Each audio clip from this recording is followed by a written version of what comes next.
It was simply there on one humid morning about 6 weeks ago. I walked out of my house, looked right on the way to my car, and there it was, a black square in the middle of the street. I thought it was a strange box or something. Thinking nothing of it, I went off to get lunch. But it was still there when I returned, and this time the neighborhood kids that usually collectively played in the yard to my house's left were now instead off to the right. Circled around the black square, they were talking, laughing, and poking at it with sticks. Something didn't seem right about the scene, so I got out of my car and stood for a moment watching. What was wrong here? It hit me. They weren't poking at it. They were poking into it. One of the local teenagers was sitting on the porch behind me, so I knew the kids were being looked after. If it was some strange prank or something, well, I'd hear about it later. I headed back inside and returned to writing that day's story. Around 8 in the evening, someone began knocking on our front door. 2 of my roommates were in their rooms with the doors open, but we were all playing an online game together, so we ignored it and hoped the guy in the room downstairs would get it. He either didn't hear it or didn't care, so we sat there listening to the pounding and knocking for about 15 minutes before one of my roommates logged off the game and stormed down to the front door. I heard, "What the hell do you want? None of us are parked in your goddamn spot. We never park in your spot." That didn't sound good. I left my computer and slid down the hallway to see what was going on. They told me stories about Bill and how he insisted that one section of the sidewalk was for his food truck. Apparently, he'd go around at literally any time of day or night knocking on every single door in the neighborhood until he found the offender. This time, Bill was looking not for a car owner, but for the perpetrator of the black square prank. After much arguing, he finally moved on to the next house, but I couldn't go back to playing our game. Instead, I wandered out under evening orange and headed down the street. The black square was odd. Its angle seemed to be changing to match me, and I moved my head back and forth a few times rapidly to confirm that it always looked exactly square from any angle. Anton was sitting in his open garage in a lawn chair as I approached. He handed a man a bag, pocketed a stack of cash, and coughed and leaned back. The stranger hurried away without looking at me. It was not an unusual sight. Standing in Anton's driveway, which ran straight at the black square and Bill's house beyond, I asked, "Hey, what is this thing?" "No idea, man," he responded, "but it's got me on edge. It's just been there all day. I thought maybe somebody was scoping me out, but it doesn't do nothing. I didn't want to get too close to it, so I picked up a stick. Kids were messing with this earlier, right? Did anything happen? Nah, it was strange. There seemed to be some sort of scaling perspective at work. As I moved closer to the square, it grew larger in my sight than the change in distance warranted. Far away, the effect had been imperceptible, but up close it was extremely unsettling. It felt almost as if the black square was looming up to encompass me and might even leap out at any moment. It was becoming increasingly obvious that this was no prank. The sides were exactly equal in length from what I could see, and absolutely nothing showed or reflected on its surface. I'd seen Vanablack nanofabric in person once before, and that super black material had definitely left an impression on me. It had felt like staring into absolute void, and I had that same feeling now. The only difference was that my stick encountered no resistance as I moved it forward. I took one step. The stick still moved freely ahead. Was it past the threshold yet? It was disturbingly impossible to tell because the square always seemed to be facing me, so I couldn't tilt left or right and get a look from the side. The square also got bigger faster than it should have with each step, so I couldn't get a good idea of exactly where it began and ended. Worst of all, the forward perspective had no landmarks and no shadows. It felt as if I was inside a television show and reaching forward into a CGI background. The studio lights off-screen were still lighting the stick, and I was reaching into something that didn't really exist. I swung my branch left and right. There were no edges to strike, either. The pointed end traversed from ultra-black to the green of Bill's lawn and back with no resistance. It was then I truly understood that we were in trouble. "Hey, Anton, what up?" He was usually one to play it cool, but I could tell by his subtly concerned expression that I must have looked very strange standing in front of complete nothingness. How to phrase it? "Let's make sure nobody goes near this." He nodded and gave a nervous laugh. We didn't have any sort of housing association or community building, so it would really be up to word of mouth. Bill was 2 houses past ours now, still knocking on doors, and he was doing a decent accidental job of warning everyone. A few neighbors had come out onto their lawns to stare at the thing, and I saw a deal emerging one lawn over. While studying the black square from afar, she shivered and pulled her headscarf a little closer. I smoothed down my shirt reflexively as she approached. She stopped on the sidewalk just short of Anton's driveway. "What is the square?" We just shook our heads. "You call police?" she asked, looking at me. Anton leaned back in his seat and watched me. Put on the spot, all I could say was, I don't think so. She was visibly confused. "Why not?" Anton snickered. "Cops don't come here, girl. Police don't come this area?" "Nah, they do, but trust me, you don't want him. They don't come here to help." "Oh." She looked down at the ground, then over to the black square, and then to her front door. She departed without a word. The rest of the neighbors began to emerge from their homes as Bill pissed them off in sequence, but we did not meet or talk beyond the distant glances of confusion and confirmation. I didn't like that strange square in the street, not one bit, but there wasn't much to do about it. A few people were taking pictures, so I went back inside and put my phone on the charger to do the same. My roommates and I locked the house up tight that night. We couldn't see the black square from any of our windows, but the mere knowledge of its presence was like a chill in the air. I was the night owl of the four of us, and when the others went to bed, I quietly stacked boxes full of junk from the basement to block the windows, just in case. In the morning, nobody commented in approval of the boxes, but neither did they take them down. I stepped outside to confirm that the anomaly was still there. This time, I took pictures. I'd seen more than my share of movies and shows about creepy anomalies, but it was another thing having one actually show up outside my house. In person, there's a balance of risk versus curiosity, and there was nothing we could do about the square without endangering ourselves. We couldn't get too close to it, because who knew what would happen? And we certainly couldn't go inside it. So it sat there, and, in large part, we ignored it in our day-to-day lives. But there's also another kind of risk, the unknown, and the stress effects on your community and on your health. Each morning for a week, I would look to my right at that eerie black square and wonder if I was being watched. Or, worse, was it some kind of hole from somewhere that might let in horrific entities beyond our understanding? Or hell, even just basic clawed creatures we could understand would be horrifying. A simple wolf or bear on the loose on our street would have been an emergency warranting help, and here we were with the possibility of literally anything appearing at any time. On a random night that about 8 people were over to play board games, Edil asked again if I would call somebody. This time, I agreed. But who? And how? I did find some numbers for 2 local news channels. I sent in my pictures, but they laughed at me and said they looked photoshopped. I insisted that no, it was literally just a black square, and they told me to call back when I had something scarier. The military was an obvious answer too, but how does one call the military? I didn't exactly have a phone number for the military. Each night for a week, I waited on hold with various desks, bases, and institutions, repeating my story verbatim each time. A strange anomaly has appeared in our neighborhood, and I need somebody to come take a look at it. Most secretaries hung up on me immediately, but I finally got one that laughed. He asked, "Watching some X-Files tonight?" I sighed. "Look, I've been trying to contact someone about this for a week. Let's say, hypothetically, that I'm serious. Is there some sort of division or group for that? Let me just call Area 51. Buddy, they'll take care of you. Come on. There has to be some guy that takes weird phone calls and checks them out, right? Oh, that's no fun. Fine, I'll give you the number." I had it. Finally, I had it. The next conversation I had was promising, and a military jeep showed up the next morning. Edil texted me when she saw it park on the street, and I hurriedly went outside to greet one man, apparently. He was only slightly older than me, and he stood staring at the black square with a haunted gaze. As I finally got his attention, he turned his head to look at me and said, "Motherfuck, right?" I pointed down the street at the black square. That thing's been sitting there like that for a week and a half. Finally prompted to move, he went to the back of his Jeep, pulled out a tripod and a camera, and set it up facing the anomaly. Watching him, I asked, "So you're going to call in the big guns, right? Someone will take care of this." His only answer was a glance, and then he got in his Jeep and drove off, leaving the equipment running. That was progress, I told myself. Somebody was aware of the issue now, and somebody was on it. Small consolation as the days wore on. One of the neighbors boarded up their windows, and then everyone did. Nobody asked the first house to do it if they had seen or heard something scary. We just did it.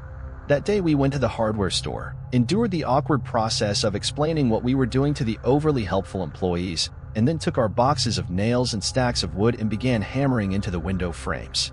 I winced at the first one that went awry and damaged the wall, but I figured our security deposit was long gone anyway.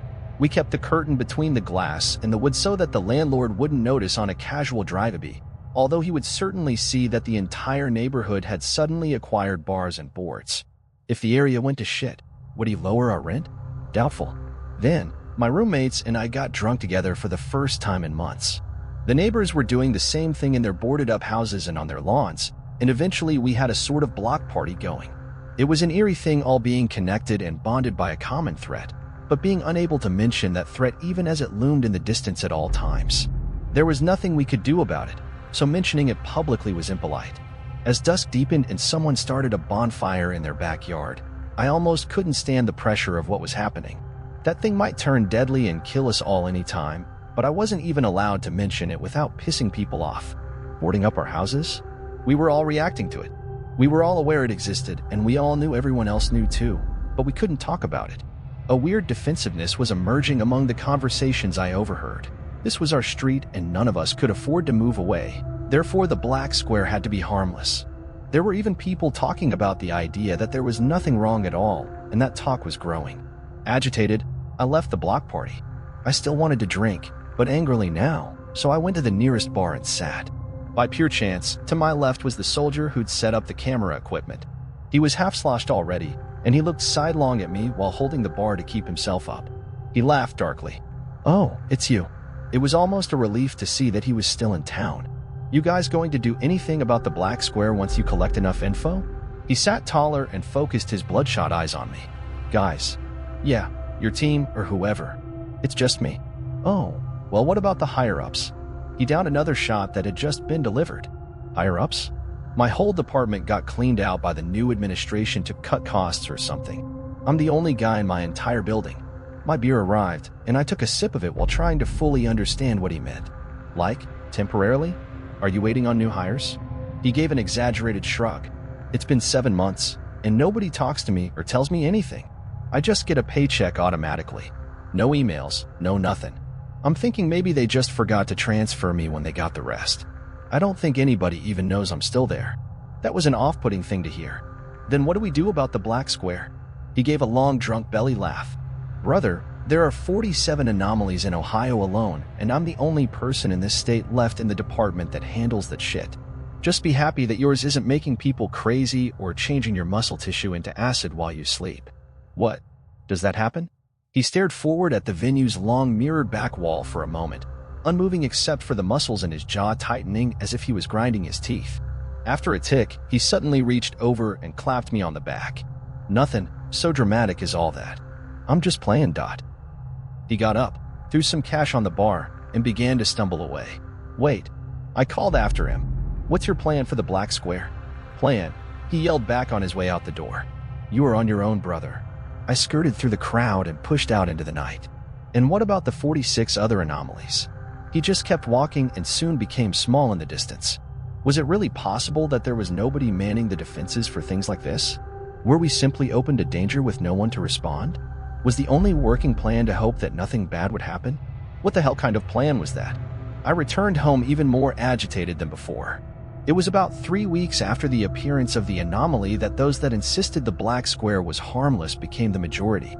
We'd been able to complain about it, make jokes, and watch it fearfully before that afternoon, but the winds changed and I immediately found myself on the outside with no warning. If I glanced suspiciously at the black square, someone would deride me for it. If I tried to measure it to see if it was growing at all, someone would come out on their lawn and tell me to stop and that I was wasting my time.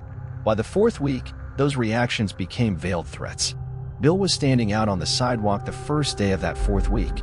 I had just come home from playing a card game elsewhere, and he approached me rather angrily. "Stop causing trouble," he said without sugarcoating it. Me. He was a large man in multiple ways, and I took a step back warily. I'm just not willing to accept that the incredibly odd anomaly in the middle of our street is safe. "The black square isn't causing any trouble," he growled. "You're the problem here. Pissing people off, going against the grain. People want to sleep soundly, and they can't do that if you fill their heads with nonsense dangers." "If it's nonsense," I asked, "then why are your windows boarded up?" He balled a fist. "'Cause that's how it's always been around here. Everybody does it, and always has." "The hell are you talking about? It was just last month that it..."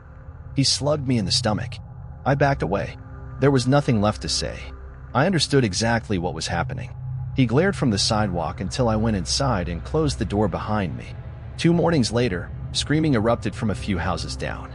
9 of us rushed out of our houses with makeshift weapons, only to find that the danger had been the night before. Someone's window had been broken, and the wood beyond had been clawed mightily by something that had left traces of azure ichor behind. I thought that certainly it would be undeniable now. It was obvious that something had come out of that black square and tried to get into a house. The only reason the single father and his 2 girls were alive, they'd boarded up their windows like everyone else. See, I said to those gathered, I told you it's dangerous. But the single father in question shook his head. Of course you'd say that. How'd you do it? I began backing away almost instantly as all eyes turned on me. What? Bill said. Yeah, likely what happened. What tool did you use to make those marks? And what is that blue shit? Is it toxic? Did you put Ethan's girls in danger by throwing toxic blue sludge on their house? Ethan added, and you'll pay for that window, too. The hell is wrong with you people? I clutched my bat and continued moving backwards. Idil came out of her house then and asked some of the others in the group what was going on in Somali. They backed off, and Bill and Ethan shot me hateful glances. On the way back to my place, Anton shook his head as I crossed his driveway. Gonna get yourself killed, boy. Whispering, I asked, what? By insisting that the physics-defying anomaly in our street is possibly dangerous. Just saying. I sit in front of this thing all day, every day, and it freaks me the hell out. But I don't say nothing to anyone else around here. Neighbors are more dangerous than that thing, get it? Keep your head down. I mulled over his words for another few days while the attitude in the neighborhood became openly hostile. More claw marks and strange azure liquids appeared during each night, and Bill started enforcing what he called his right to open carry by walking around on the sidewalks with an automatic rifle slung over his shoulder. And then Ethan started doing it, too.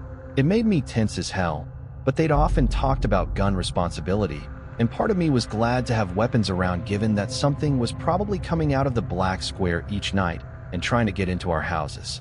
At 4 in the morning on the first night of the 5th week, I heard loud banging on the front door. For 20 minutes I listened to someone pounding and yelling outside until one of my roommates shouted from his bed, "Fuck off, Bill. We don't have to answer the door for you. We're not parked in your goddamn spot." The knocking went silent. My other roommate called from his room. That's the first time he's ever actually just gone away. At that, I sat up starkly in my bed. I knew. In that keening instant, I knew. Something had happened out there. Some spark. Perhaps the unseen creature had finally gotten someone. Perhaps it had gotten one of the neighborhood children. I grabbed my baseball bat and put on my tennis shoes. Other than that, I was only in shorts and a t-shirt, but there was no time. Running into the dark hallway that connected our rooms, I whispered, "Get your gun out." "What?" my roommate asked. "Get your goddamn gun ready," I practically hissed. "They're coming for us." There was a crash of glass and the sound of boards being ripped off in the back of the house to punctuate what I'd said, and I heard my roommate jumping up and fumbling around with the case that held his gun. My other roommate just said quietly and fearfully, "They're not coming for us. They're coming for you." In the dark, I heard his door close and lock. This was no movie situation. I knew this would end very quickly between untrained civilians, and I knew I was at a big disadvantage. If the windows hadn't been boarded up, I would have escaped that way, but I was forced into a corner. I only had knowledge of the terrain and the advantage of surprise. Using long steps to avoid the parts of the floor that creaked, I moved out into the board game room, and a big silhouette moving around the corner became a wide open target for my bat. I swung without restraint and as hard as I could. I'd never tried to kill anyone before, but I was amazed at how lethal my strength felt when the restraints were off. The bat snapped in half on Bill's head, and he fell to the floor. He limply tried to resist, but I pulled at his rifle while screaming obscenities, and he gave it up while groaning on the floor and whimpering about his head bleeding. I'd won. But, unfortunately, there were 7 more silhouettes behind him. Ethan was among them, and I saw his face by moonlight as they dragged me out into the street. "This asshole nearly killed Bill," he shouted. "Proof positive he's the one behind the attacks. You came into my house with guns." I screamed at them. "You goddamn psychopaths." There were 20 other people out there already, many sticking to their own lawns. By the light of the full moon, they watched fearfully. Some of them asked if what I was saying was true. Ethan yelled over me, "He'll say anything to trick people. Fake news. Fake. They were still holding my arms, but I struggled. This is ridiculous. You've all got guns and you literally just broke into my house in the middle of the night. Fake. Lies. Ethan insisted to the neighbors we passed as they kept pushing me and dragging me. As we passed Edil on her lawn, I realized where we were going. She ran forward and kicked at Ethan. I did not leave my country just for you to be the same. One of the men stayed behind to keep her restrained, and I nearly got away because of the distraction. Unfortunately, they caught me and continued moving me toward the black square. Even by moonlight, it was starkly visible. Why are you doing this? Ethan snarled. You know, you monster. I can't let you live after what you did to my little girl. I could see one of the wooden barricades among his windows had failed. Something had broken its way inside, and red blood was mixed with the azure pools usually left behind. So you're going to try to kill me by throwing me inside the black square? I asked loudly so that everyone around could hear. How does that make any sense if you insist it's not dangerous? That I'm the one who somehow orchestrated these attacks in the night? One of the neighbors screamed, "Stop trying to get out of this." Fake news. She turned and insisted to someone else that I was a liar. Getting rid of him will stop the attacks. They were lost. I'd known it, but it was only now that I truly accepted that I was not in a neighborhood surrounded by peers. I'd been living in hostile territory surrounded by enemies for weeks, and they'd become delusional because of their own fear.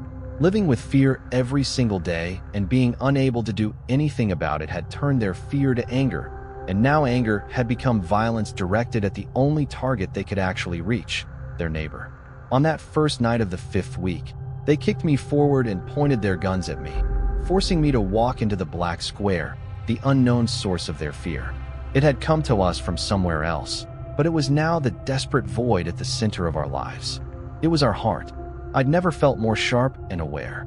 Adrenaline seared fire through my every nerve as I kept moving forward away from the guns at my back. The dark square expanded rapidly in my sight, but then grew more slowly as I came nearer than ever before. It asymptotically filled half of the sphere of what I could see. I kept waiting to pass the threshold like a door, to see the sides I tried to find with sticks and ropes over the last 5 weeks, but it never came. I kept pressing forward only to find myself still half in the world I knew and half in the darkness, until I turned around and saw Ethan and the others very far behind me. My brain struggled to process the shape or curve of what was happening, but I had the distinct sensation that I could keep walking forever and the black square would remain a giant sail pressed against half of me. Except I knew there was an unseen drop-off, and perhaps that was the key. Perhaps the door was actually down, and the black square we could perceive was merely a higher dimensional perspective on it. I got down on my knees and hands and began to crawl. I couldn't afford to fall accidentally. "Don't bother," Ethan shouted in the distance. "You're going over. You're not getting out of this." There it was. I could feel the edge. Here, the black square was almost exactly half of what I could see around me. Directly above, to the left, to the right, and down. The paved street far beyond Bill's and Anton's houses, part of the street I'd stood upon many times coming the other direction, now met sheer void. But it wasn't dark. Light had always been coming up from below. There'd just been nothing for it to reflect from so that we could see it. Light came up from below now, illuminating my face, my eyes, my mind. It was a ghastly light, certainly not ever a color that had graced our world before, and I could see everything by the cast of its deep glare. I'd never seen that color with the rods and cones in my eyes before, but I knew what it was. If you could open a door into the mind and observe the hues within, if you opened that door into the mind of a person being tortured with perfect and exacting skill, you would see the chroma of pain. Not just the feeling of it or the idea of it in thought, but the blood of the concept, the core, as a brushstroke on existence. For some reason, I laughed, but I did not smile. I stood and began to walk back. Ethan held his assault rifle forward. "Don't you come back here. Don't you fucking do it." I just shook my head. The other men behind him raised their guns, too, but they were waiting on him. I didn't slow. I couldn't. As I moved toward Ethan, I told him, "You're human, Ethan. Fundamentally capable of good, or just neutrality, of cooperation, of peace." The words spilled directly from my raw brain and into the night air. "You are not like what's over that edge. Take a look for yourself. You'll understand." The barrel of his weapon glimmered darkly by moonlight. but the square behind me was blacker. "What do you mean?" he asked after a moment, the strain of oncoming terror dampening his tone. I think he saw the look in my eyes. Some small fraction of what I'd seen had to still have been lingering in my irises like a rotting reflection gone bad. "What's in there? What's over that edge?" I couldn't really think at that moment. I put my forehead to the barrel of his rifle and grasped for the trigger under his hands. "Please." He pulled away in fear. "You're crazy." They were no longer a threat now. I drifted past them and back to my house, where one of my roommates peered out his door and apologized, and the other finally finished finding his ammunition. "Danger's past. Don't bother," I murmured before going into my room and sitting on my bed. It took 6 days for my brain to develop a coping mechanism. For 6 days, I sat and stared at any blank white wall I could find. It was bleach, in a way, because it had every color and none. After 6 days, I felt nothing, and that was my release. To scab and scar over what had happened to my mind, my brain had amputated my emotions. And good for that. I would feel horrible at the loss of love and joy and friendship and companionship, but I can't. And that's better than feeling what I witnessed over that edge. Bill was back from the hospital by then, and feeling rather sheepish. A neighborhood watch had been set up, and armed men were taking turns guarding the black square, around which they'd built a wall out of bricks and cement. They knew that nobody would be coming to help. No police, no military, no government. We were on our own, a fact which made Edil sad as she talked to me about the home she'd left, where it had been exactly the same in her village. "This is humans," I told her. "Sometimes we do better, for a little while.